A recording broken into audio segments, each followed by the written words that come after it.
they're not really counting so much against the cap. It's one of the they lower, really are, you know. Yeah.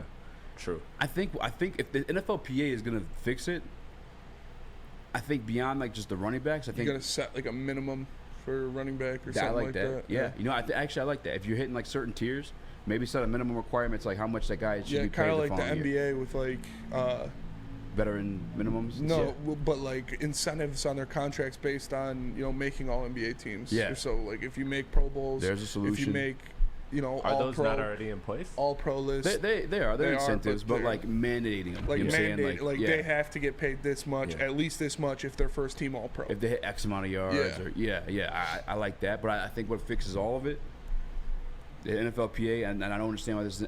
I get kind of why, because it's a 56-man roster in the NFL, but these owners are making money on money on money.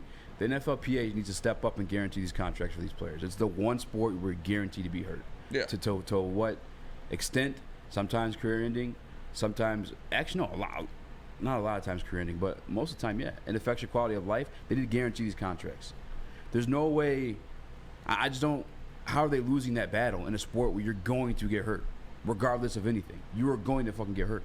I think if you guarantee the money, that changes the way you structure the contracts too. So like guys aren't getting. Daniel Jones is going to get a fucking $43 million deal because you don't want to guarantee it to a guy like him.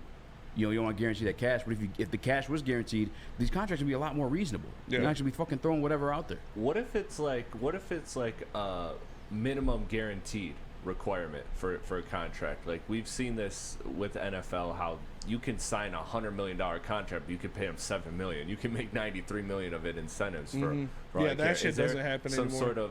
Is there some sort of like way they can make a minimum requirement of like 60% of this contract of all contracts signed have to be guaranteed, or they're something starting like to that? do something like that. That obviously was like the case back then, but those kind of contracts don't really fly anymore. Players aren't signing those contracts that are 80-90% incentivized. Like they're getting a lot of guaranteed, you're risking your body, of fully man. guaranteed money.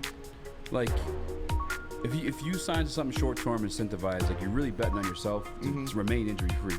Not just betting on yourself to perform, but like if you get hurt and that short term contract's done with, you're done. You know what I'm saying? Like I don't know. Again, it's unfortunate.